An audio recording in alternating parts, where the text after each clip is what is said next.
Compañeras, compañeros, camaradas, todos, bienvenidas una vez más a este espacio como pez en el agua, donde además hoy vamos a hacer opinión y análisis política porque está con nosotros Alberto Schneider, que es de la casa. Bienvenido. Gracias, buen día. Buen día, Gracias. Alberto. Pues ustedes saben, es Hola. especialista en seguridad y especialista en el análisis de coyuntura, análisis geopolítico, y pues por eso hoy vamos a charlar sobre la coyuntura internacional. ¿Qué demonios está pasando, Alberto? Híjole, pues yo creo que estamos viendo digamos, el nacimiento de la nueva configuración del poder en el mundo, tal como se va a configurar a lo largo de este siglo XXI, ¿no? Yo creo que finalmente estamos viendo el final. No va a ser pronto, no va a ser rápido, va a ser muy doloroso para muchas personas en el mundo, pero creo que estamos viendo el final de la hegemonía global de los Estados Unidos y la reconfiguración del poder en el mundo básicamente en tres grandes núcleos, ¿no? China, Rusia y los Estados Unidos. Creo que de alguna manera eso es lo que se está configurando en los frentes de guerra, militares y políticos que están ahorita efervesciendo en diferentes lugares en el mundo, ¿no? Principalmente Ucrania, obviamente el Medio Oriente, Gaza, Palestina, pero también en Taiwán, ¿no? Taiwán está mucho más caliente de lo que parece. En general, mucho no se habla, sobre todo en medios mexicanos o latinoamericanos. El tema Taiwán es un poco tangencial, digo, el foco está puesto por razones naturales en Palestina, en Ucrania, pero probablemente sea aún más decisorio o más definitorio lo que está sucediendo en Taiwán. Y también hay convulsión en Turquía, ¿no? Se arrestó si no mal recuerdo, al jefe de gobierno, ¿no? de Estambul. De Estambul. Y ahora sí que por un affair político que tiene ahí ¿cómo se llama? Tayyip Erdogan con él, pues son de posiciones políticas distintas, una especie del desafuero, ¿no? Me recuerda mucho el desafuero contra Andrés Manuel, pero como ellos son así, mano dura y vertical, lo agarraron y lo metieron a la cárcel. Y generaron una movilización popular gigantesca en Turquía. Pues es que se perfilaba como el principal candidato de la oposición, ¿no? Exacto. Y para lo que ha...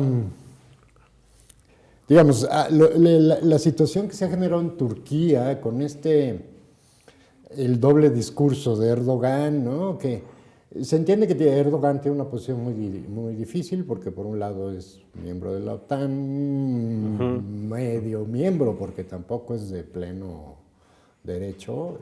Pero lo agarraron para bloquear el paso de migrantes, ¿no? Claro, ¿no? Entonces, por un lado es miembro de la OTAN, pero por otro lado, pues no se alinea directamente con las políticas de la OTAN, ¿no? Sobre todo en relación con Ucrania. Y con relación a Palestina, pues hemos visto su doble cara. Mucho discurso. Por un lado, mucho discurso en contra de los israelíes, pero sin embargo le vende armas a Israel. Le vende petróleo, le vende gas, y no solo eso.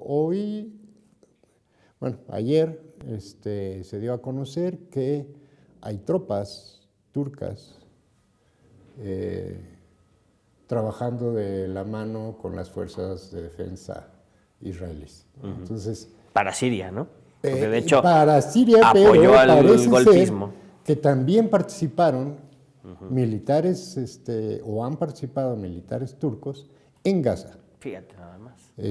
Digo, lo de Siria es claro, digo, Turquía invadió Siria, ¿no? Junto con Israel. Daesh para derrocar a Daesh, ¿no? Ajá. Y ahora, pues están enfrascados ahí en pues lo que viene siendo prácticamente una guerra civil en Siria, ¿no? Están las fuerzas israelíes, están las fuerzas turcas, pero también las fuerzas norteamericanas bajita la mano, ¿no? Y todos estos yihad, sobre todo el HTS, ¿no? Y que claramente pues es un grupo terrorista islámico, ¿no? Recordemos que todavía una semana antes de que Yolani tomara el poder en Siria, el FBI tenía en su sitio oficial La recompensa de 10 millones de dólares por su cabeza. De 10 millones de dólares. Y era de los terroristas principales del Daesh. Así es. Y de repente ya se pone traje, se corta la barba y es el presidente de Siria. Es el presidente de Siria, lo reciben en la Unión Europea, en la Comisión Europea, gobiernos, el propio gobierno turco, en fin. Los medios de comunicación. Hasta medios supuestamente de izquierda lavándole la cara al tipo. Lo vemos, por ejemplo, en España, ¿no? Sí, en España. Justo lo digo por eso. Vi un programa de chavos de izquierda así súper radicales que le dicen el presidente al Golani. Fíjate nada más. Entonces, bueno, tremendo. Es una confusión terrible, ¿no? Una mezcolanza de intereses ahí. Y bueno, Siria, después de tantos años de guerra, de mantener una guerra colonialista en su territorio y que Assad había logrado más o menos contener y mantener más o menos el control pues si no en toda Siria, cuando menos en la mitad, que pues se perdió completamente, ¿no? Y bueno, pues ahora está refugiado en Rusia. Y Siria pues es un desastre, en todos los sentidos, social, político. ¿Qué viene para Siria? Un proceso de yugoslavización, ¿no? Total, ¿no? O sea, yo creo que van a partir Va a desaparecer Siria. Sí, prácticamente, ¿no? Y se lo van a partir ahí entre Israel y Turquía. Y Turquía, básicamente, ¿no? Si es que Turquía, puede remontar la crisis que se está desatando y que, pues, todo indica, cuando menos hasta el día de hoy, que las cosas se le van a complicar aún más todavía. Claro, porque además ese es un tema que ha estado, como se dice, acumulando mucha energía, ¿no? O sea, ya había una serie de crisis de hace 10 años, ¿no? Erdogan tenía serios problemas de movilizaciones y te acuerdas que hizo un autogolpe. Así es. Y ese autogolpe le permitió concentrar poderes y acabar con las disidencias. Pero pues son energías que se estuvieron concentrando y que ahorita parece que están emergiendo, ¿no? Con mucha fuerza. Sí. Incluso no dudo, no me extrañaría, no sé hasta el momento, no conozco, no tengo ninguna información al respecto, pero no dudo que también esté la mano detrás de Occidente, de las revueltas, ¿no? Otra especie de golpe blando. ¿Será una revolución de colores? Una especie de revolución de colores. No me extrañaría que hubiera mano negra de Occidente detrás de las revueltas en Turquía, más allá de que hay una disidencia, como dices, muy fuerte, que había estado controlada y reprimida durante años y que en esta coyuntura ha permitido salir a flote. Aún así, no me extrañaría que hubiera ahí mano negra de la CIA, de este tipo de organismos que, si bien, bueno, cancelaron USAID, no cancelaron todos los programas de USAID, quedan bajo la égida directa de Marco Rubio. Entonces ellos, Marco Rubio y su gente, van a determinar en dónde sí seguirán desestabilizando países y en dónde no. Claro. ¿no? Y sobre todo, bueno, pues lo que van a hacer es quitarle fondos a una cantidad de ONGs en el mundo que nada más sirven para nada. No han sido efectivas. No sirven a nada. Ni siquiera en la lógica de su golpismo han sido efectivas, ¿no? Tenemos el caso de Guaidó, ¿no? Acá en América Latina, ¿no? El caso de las disidencias antivenezolanas, ¿no? El caso de Corina Machado, González, ¿no? Que son poco efectivos, no convocan, no concentran y pues ya les retiraron el apoyito. Y lo vemos, por ejemplo, lo vimos, digo, ahí sigue el asunto todavía candente, pero se bajó en Georgia, ¿no? Claro. O sea, sí estuvieron a punto de lograr tumbar al gobierno georgiano, pero no se pudo. Y lo vemos en Rumania. En Rumania. En Rumania no es clarísimo, ¿no? Impedirle al a quien ganó las elecciones. Exacto. Se las cancelaron. Que ni siquiera es de izquierda, ¿eh? No. Pero pues no se alinea a ellos. Pues que no se alinea, es un poco en la línea de Orbán en Hungría, ¿no? O sea, es un conservadurismo, digamos, podríamos aquí caracterizarlo como de derecha, aunque, digamos, no es una derecha como la de Trump o la de Meloni en Italia, mucho menos la derecha francesa o alemana, pero, digamos, sí es una corriente conservadora, nacionalista. Y cuando menos Orbán, por ejemplo, en Hungría, creo que ha sido uno de los dirigentes más sensatos de Europa, ¿no? Con todo y todo su perfil de derecha, conservador, cristiano, ¿no? En fin, pero, digamos, cuando menos ha mantenido una postura nacionalista digna frente a la locura europea, ¿no? Exacto. Entonces, curiosamente, como algunos de los líderes de la derecha moderada europea están siendo los líderes políticos más sensatos. Sí. Curioso porque en la izquierda. Pero justamente porque en Europa ha habido un fenómeno de desplome de la diplomacia y de la inteligencia política espectacular, ¿no? O sea, se quedaron colgados de la brocha con el tema de Ucrania, ¿no? Y ahora quieren, ahora sí que escapar hacia adelante en el armamentismo, ¿no? En una lógica armamentista suicida, quitando derechos sociales y metiendo el dinero en armas. En armas, así es una locura. Además, bueno, queda muy claro cómo Europa... El plan Marshall, digamos un poquito para rápidamente... Un poco de historia. El plan Marshall sirvió para digamos... rescatar a Europa de la terrible destrucción y la fractura de toda su economía y de la sociedad europea, ¿no? Pero también sirvió para que los Estados Unidos tomara posesión de Europa. Europa es un continente ocupado, ¿no? Lo vimos, Europa creció, se desarrolló, se hizo extraordinariamente rico, no solo por el expolio del resto del mundo, sino también por los dólares norteamericanos. Así es. Y la estabilidad política en Europa se la deben mucho a los Estados Unidos, ¿no? No solo a la OTAN y a otras instituciones, sino a la propia Comisión Europea, al propio Unión Europea, ¿no? Sin los Estados Unidos, los europeos jamás se pondrían de acuerdo. Y lo estamos viendo ahorita. Así es. Lo estamos viendo como entre Alemania, Inglaterra y Francia, más o menos, principalmente, se andan peleando a ver quién lidera a la Europa huérfana. Sí, contra Rusia. Contra otro país europeo. Contra otro país europeo. Que no reconocen como europeo. Que no, claro, nunca lo han querido reconocer europeo, aunque han vivido de Rusia toda la vida. O sea, recordemos que Rusia le provee gas y petróleo, sobre todo petróleo a Europa desde hace más de 80 años, desde los años 40.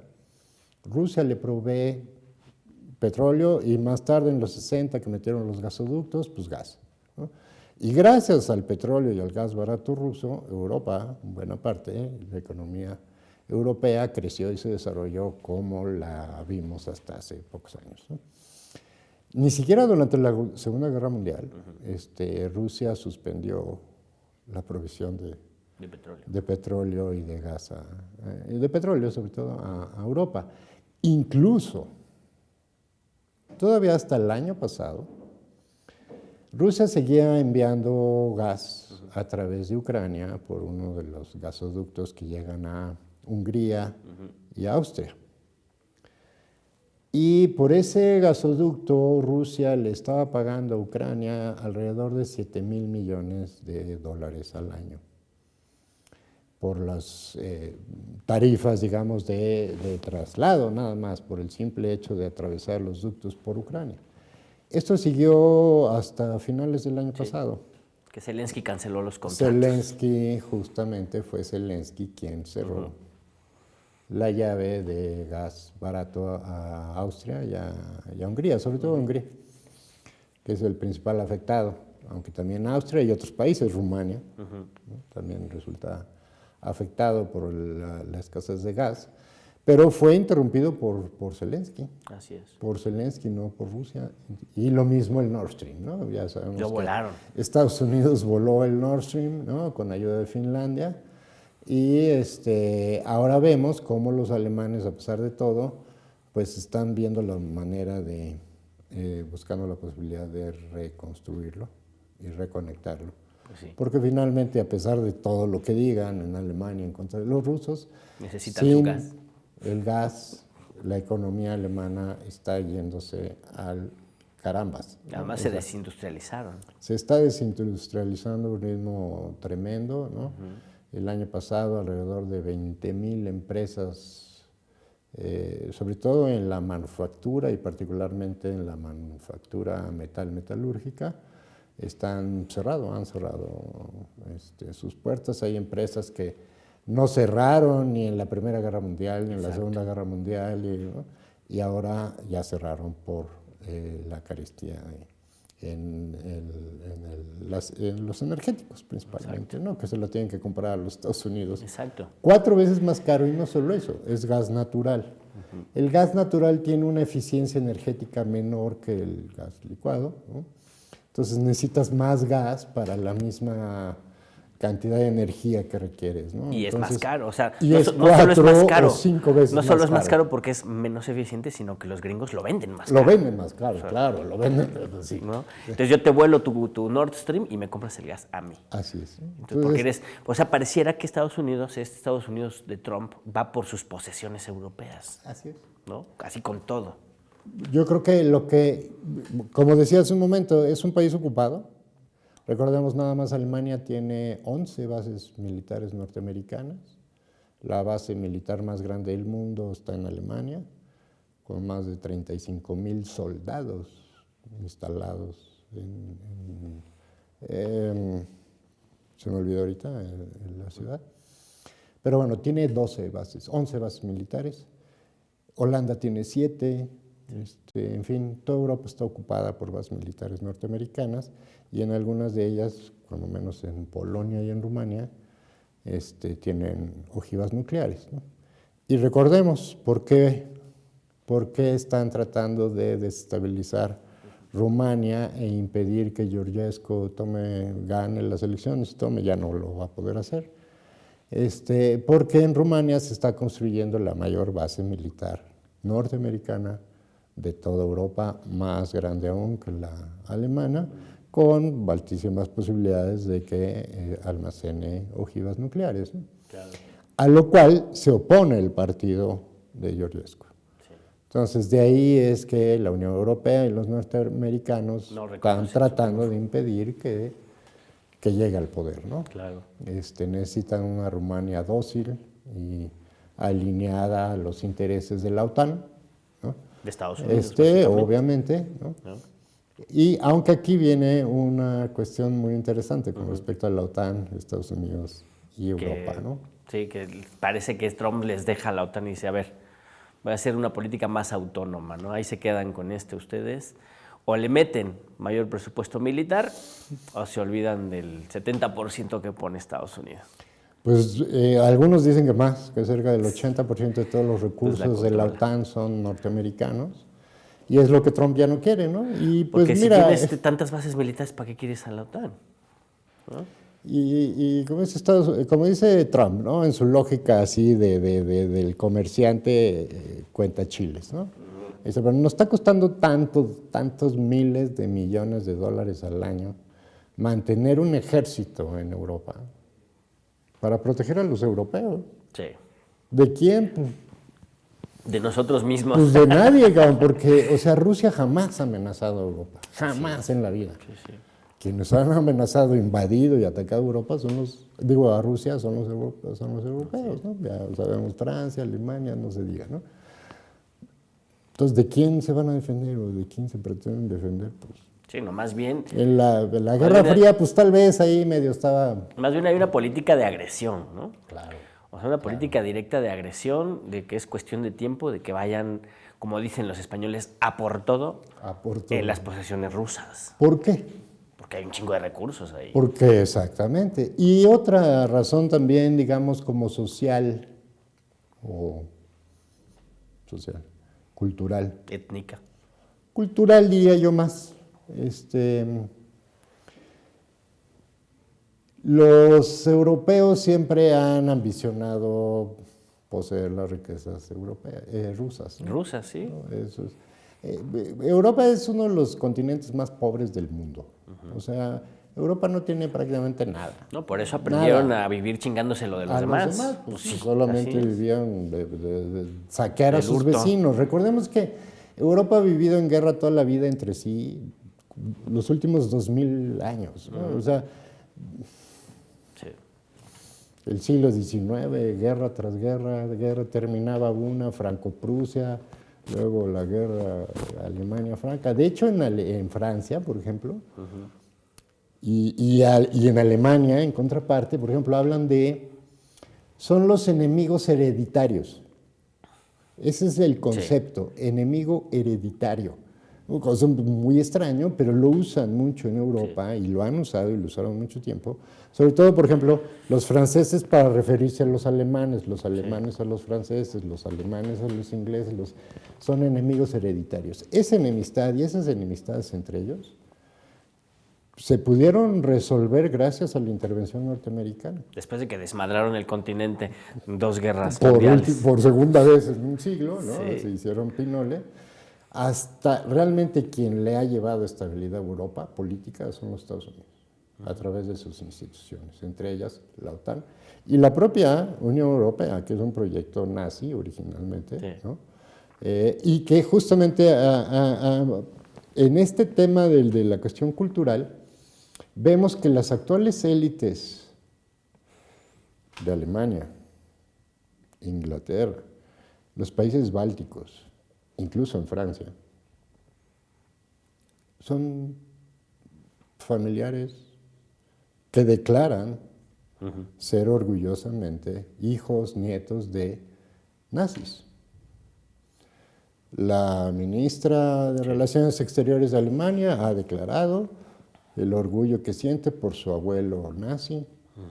La Kaja Kallas, que era vicepresidenta en Estonia, ahora es la vocera de la Unión Europea, declarada, su padre era un comandante de las Waffen SS lituanas, y recordemos que Lituania, igual que Finlandia, fue uno de los países alineados a Hitler, ¿no? Y que lucharon del lado hitleriano, igual que los ucranianos de Stefan Bandera, ¿Sí? o sea, de quien es hoy héroe nacional en Ucrania. Así es. Y lo mismo, por ejemplo, en Canadá. Así es. Chrystia Freeland, la ex viceministra de Canadá, también declaró ser orgullosa nieta de un destacado político nazi, Y el honor. que publicaba un periódico nazi, de propaganda nazi, y ella es nieta de ese, y además amiga personal del comandante de la División 14 Galicia de las Waffen SS ucranianas, que cometieron masacres terribles en Polonia y en Ucrania mismo. En Ucrania ¿no? mismo, exacto. Y el Parlamento canadiense lo vimos, Le aplaudieron de como le rindieron homenaje, le dieron una de las insignias más altas, una de las decoraciones más altas Del Estado canadiense a un comandante de las nazis, responsable directo de, cuando menos, una de las grandes matanzas de la Segunda Guerra en Polonia, la de Volhynia, ¿no? Y también, bueno, se considera que también en Kiev, en la ciudad de Kiev, cometió masacres y matanzas, pero la de Volhynia, pues al menos entre 35,000 judíos, gitanos, comunistas, socialistas e incluso obreros, ¿no? digamos, considerados de izquierda, fueron ajusticiados por las fuerzas de la SS. Y el señor recibió un gran homenaje en el Parlamento canadiense. Entonces, estas élites que actualmente están gobernando, no se diga en Holanda, que que están gobernando los principales, sobre todo los principales países europeos, pues tienen un pasado nazi, del cual, digo, uno no es culpable de lo que haya hecho su abuelo, siempre y Pero cuando ellos- no lo exaltes. Exacto, no lo reivindiques. Y no lo reivindiques políticamente, ¿no? Así Que es lo que están haciendo actualmente de manera sistemática y consistente en buena parte de Europa, y de ahí también vemos el resurgimiento de las derechas más extremas en Europa. Así es. Y la alineación de los medios de comunicación a discursos cada vez más violentos y que intentan lavarle la cara a las atrocidades del nazismo y del fascismo. Yo creo que pues el periodismo, como casi todo en este mundo, se fue, digamos, deteriorando en la medida en que los grandes medios dejaron de ser propiedad de periodistas y de personas interesadas en la comunicación, en el periodismo, en la información, aunque tuvieran su sesgo y tuvieran su línea política. O de movimientos políticos, O ¿no? de movimientos políticos, para pasar a ser parte de holdings financieros que lo único que les interesa es la ganancia. Entonces, El esquema Berlusconi de comunicación Así televisiva se hizo global. y mediática en todo, la prensa, radio, televisión, todos los medios Sí. alineados. Y la otra es el gran daño que, aunque era denunciado por mucha gente de izquierda, contestatarios, en fin, finalmente hoy queda muy claro, o sea, es indiscutible, como USAID, ¿no? USAID, sirvió para cooptar medios en todo el planeta. Y en todo el espectro ideológico, ¿no? Todo el espectro, desde medios de izquierda Sí, o considerados de izquierda. Observatorios de derechos humanos. Claro, claro. Todo tipo de Todo tipo espacio. de espacios en los cuales se emiten información y proveen información y generan productos de comunicación cooptados por el poder norteamericano, ¿no? Lo vimos en Ucrania, el propio gobierno norteamericano dio a conocer cómo más del 90% de todos los medios, redes, periódicos, prensa, radio, televisión, estaban financiados por USAID. En Ucrania, por ejemplo, ¿no? Y lo mismo en todos lados, ¿no? Sí. Acabo de ver una noticia en Génova, en Suiza. Sabemos que Suiza son los países más ricos con los niveles más altos de vida del mundo. Paraíso fiscal. Paraíso fiscal, lavaron el dinero a los nazis, les cuidaron su oro, en fin, ¿no? Los bizneros. Y ahora le roban los fondos rusos, ¿no?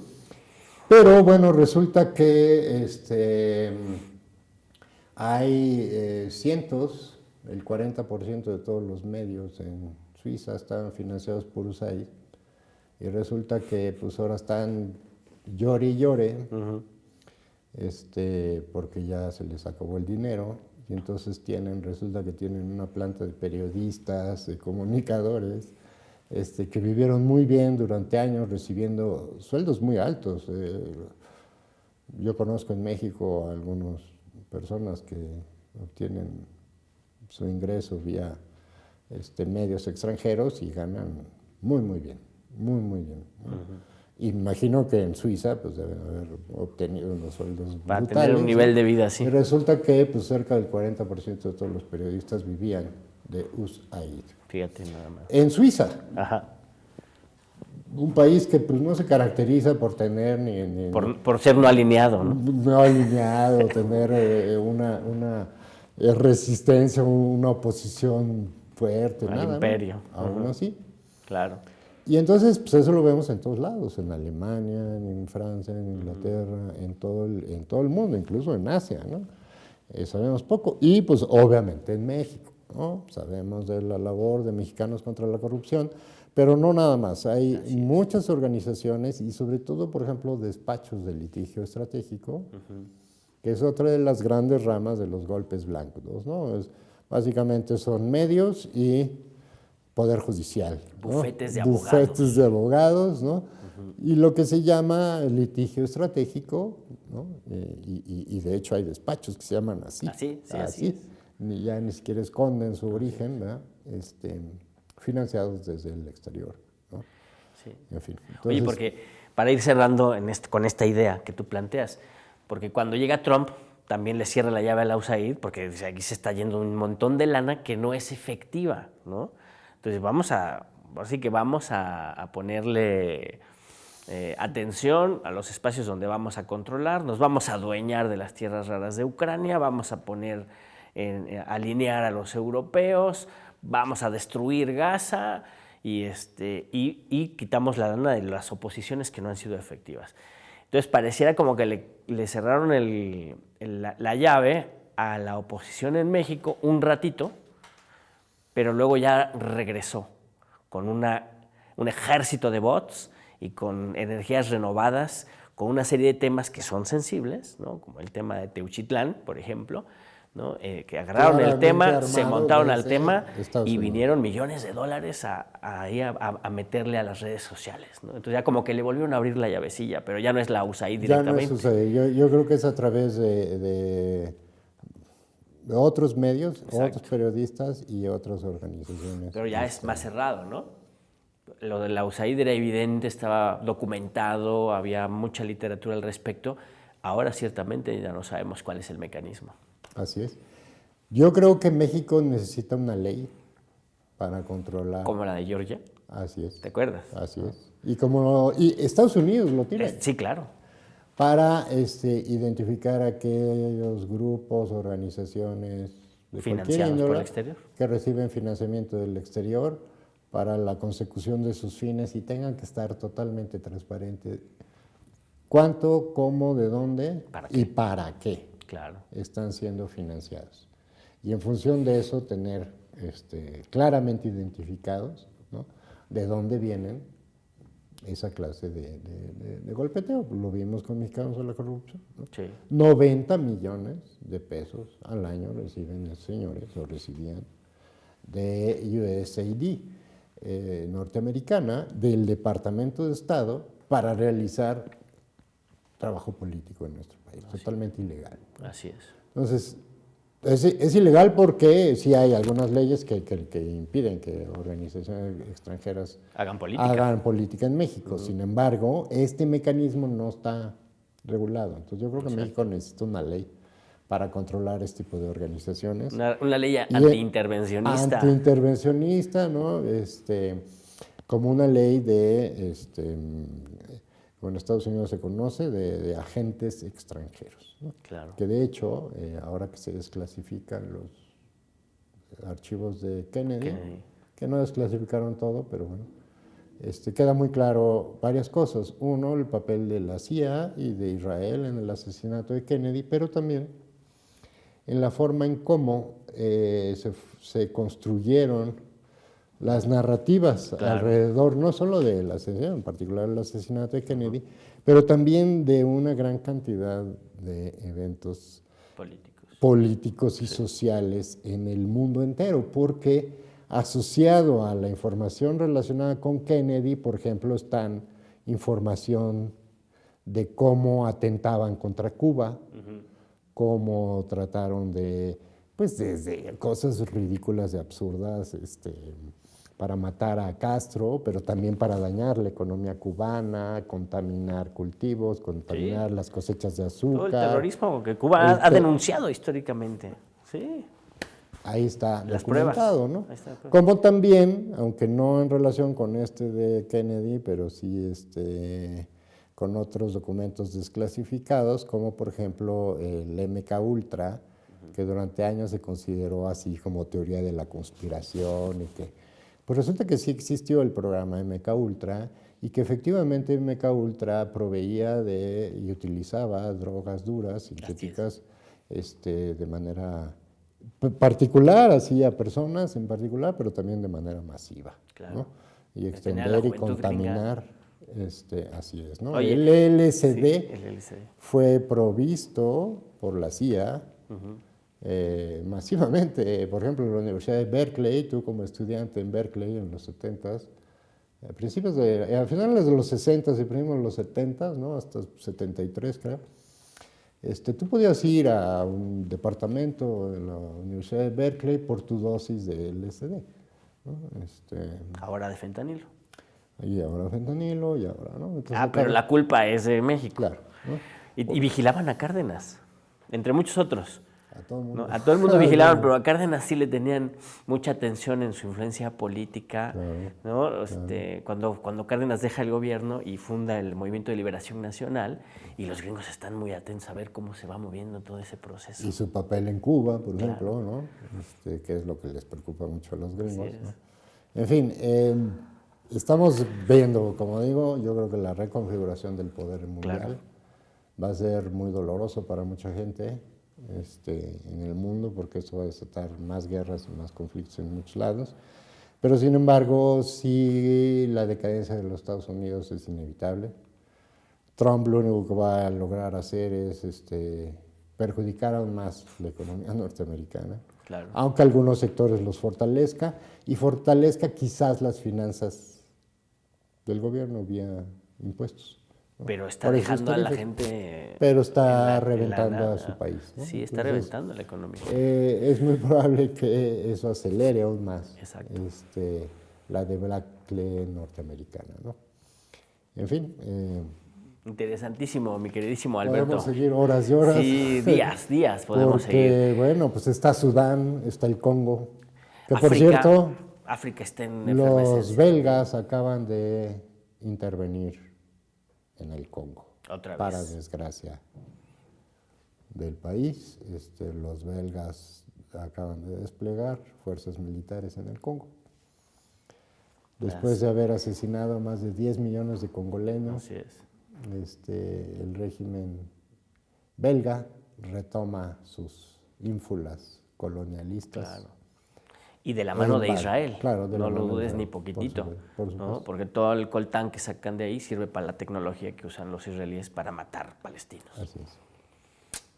Tremendo, tremendo esto del imperialismo y la decadencia de la humanidad, pero pues siempre estará la lucha de los pueblos, ¿no? Claro. Por la soberanía, por la libertad, por la democracia, y pues hay que resistir, ¿no? Se existe porque se resiste. Snyder, muchas gracias. No, al contrario a ti, Molay, muchas gracias. Y ojalá nos veamos más seguido. Todas las veces que quieras, yo encantado la vida aquí de soltar aceite. Eso mero. Muchas gracias, camarada. De nada. Pues allá en su casita, espero que lo hayan disfrutado, que aprendan mucho, hagan sus notas, repitan el video, regrésense, busquen las fuentes originales, a ver si es cierto lo que aquí se dijo, busquen información, busquen más de 5 o 6 fuentes, lean artículos de opinión, lean historia, para que se formen allá en su casa una opinión propia, una conciencia propia que les permita ejercer la libertad que es tan necesaria para transformar la realidad en la que vivimos. Recuerde siempre indignarse por la injusticia cometida en contra de cualquier persona en cualquier parte del mundo, porque eso nos hace un poquito más humanos cada vez. Hasta luego.